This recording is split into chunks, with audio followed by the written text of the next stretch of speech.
द्रौपदी एक ऐसा नाम जो द्वापर काल क्या वर्तमान समय में स्थित उन अधर्मी, दुराचारी और दुष्ट और दूसरे की स्त्रियों पर कुदृष्टि डालने वाले लोगों के लिए एक दहशत का नाम है। हस्तिनापुर के राजमहल में भरी सभा में राज्य दरबार में जिस दिन उनका अपमान किया गया यानी चीर हरण किया गया, उस दिन ना जाने इतिहास के पन्ने पर कितने योद्धाओं की, कितने सैनिकों की, कितने महारथियों की मौत की भविष्यवाणी अंकित हो गई। उस वीरांगना का चीर हरण वर्तमान समय के समाज को यह मैसेज देता है कि समाज में स्त्रियों का अपमान करने वाले और मुख्य दर्शक दोनों ही दोषी हैं।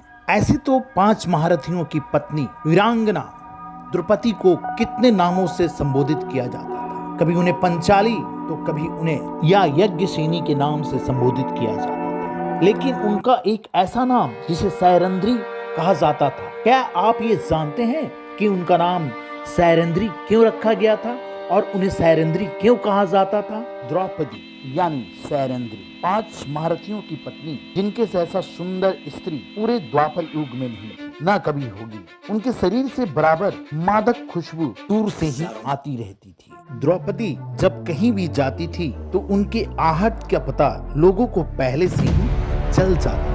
जब 5 पांडव और द्रौपदी ने वनवास के दिन काट लिए तो अब उनके 1 बरस का अज्ञातवास काटना शेष रह गया था। वनवास और अज्ञातवास इन दोनों में अंतर होता है। वनवास काल काटने के दरमियान व्यक्ति को नगर, शहर और राजघराने के चकाचौंध से दूर घने जंगलों में जीवन को काटना होता है, लेकिन अज्ञातवास उससे भी कठिन होता है। अज्ञातवास में व्यक्ति को अदृश्य रूप से अपनी वास्तविक पहचान छिपाकर किसी निर्जन स्थान पर रहना होता है। अज्ञातवास के दरमियान यदि आपकी वास्तविक पहचान यदि किसी को भी हो गई तो आपका काटा हुआ वनवास का समय भी खंडित हो जाता है और पुनः यानी फिर से आपको वनवास काल उतने ही समय का वन में बिताना पड़ता है। ऐसी ही विकट स्थिति पांडवों के साथ भी।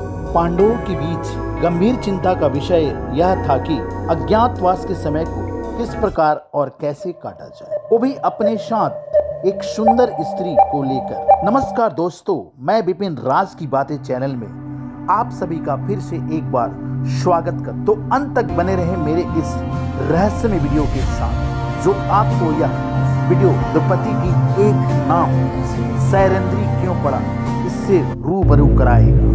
गहन चिंतन के बाद युधिष्ठिर ने अपने चारों भाइयों से मंत्रणा करके यह निर्णय लिए कि वे सभी अपने अज्ञातवास के 1 वर्ष के दिनों को मत्स्य देश की राजधानी विराट नगर में बिताएंगे। जिस विराट नगर के राजा विराट थे, वह एक न्यायप्रिय और शक्तिशाली राजा थे। वर्तमान में यह स्थान राजस्थान राज्य के अरावली जिले में स्थित और वर्तमान में विराट नगर को वैरट के नाम से जाना जाता है। यह स्थान अरावली पर्वत के इर्द गिर्द स्थित है। यह स्थान कई रहस्यों से भरी हुई है। आप इस स्थान की ओर जैसे यहाँ जाएंगे तो यहाँ के चट्टानों और प्राचीन इमारतों को देख कर दंग रह जाएंगे। इस विराट नगर में पांडवों ने अपने अपने भेष बदलकर राजा विराट के यहाँ नौकर बनकर बिताए थे। राजा विराट की पत्नी यानी विराट नगर की महारानी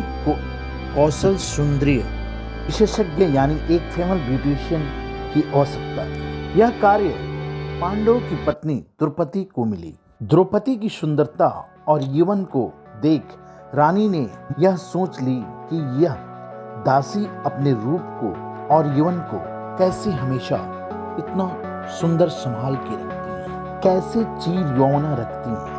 द्रौपदी को महारानी ने अपने लिए इस कारण एक विशेष ब्यूटिशियन के स्थान पर द्रौपदी को रखी। मित्रों, मैं एक बात आपको यह बताना चाहूंगा कि श्री कृष्ण और द्रौपदी इन दोनों के शरीर से एक मादक खुशबू निकलती है। सुगंधित खुशबू रात रानी पुष्प की तरह थी। जब द्रौपदी कहीं से गुजरती थी तो दूर से ही या किसी को भी पता चल जाता था कि द्रौपदी आ रही है। ऐसी स्थिति में द्रौपदी का भेद उस विराट घर में खुल जाती। इस प्रकार वहां की जनता द्रौपदी को लेकर धोखे में थे। वे सैरंध्री के एक और नाम से जानी जाती थी। यह नाम द्रौपदी को ज्ञातवास के कारण मिला था। सैरंध्री का शाब्दिक मीनिंग एक ऐसी स्त्री जो ब्यूटिशियन में एक्सपर्ट होता है। यदि द्रौपदी को ऐसा काम नहीं मिलता तो उनकी वास्तविक पहचान की वास्तविकता सभी को पता चल जाती। वह अपने शरीर से आती हुई मादक खुशबू को कैसे छिपाती। जब विराट की महारानी ने द्रौपदी को एक ब्यूटिशियन के स्थान पर रखी तो पांचों पांडव तथा द्रौपदी अत्यधिक प्रसन्न हुए। विराट नगर की महारानी के सजने के लिए द्रौपदी हमेशा अपने साथ इतर और सुगंधित वस्तुओं को रखती थी, जिसके कारण द्रौपदी के शरीर से आती हुई मादक सुगंधित महारानी की सजावट की वस्तुओं के साथ साथ छिप जाती थी। लोग यह समझते थे कि दूर से आती सुगंधित खुशबू महारानी की सजावट की समान की है। इस कारण से द्रौपदी सैरंध्री कहलाती थी।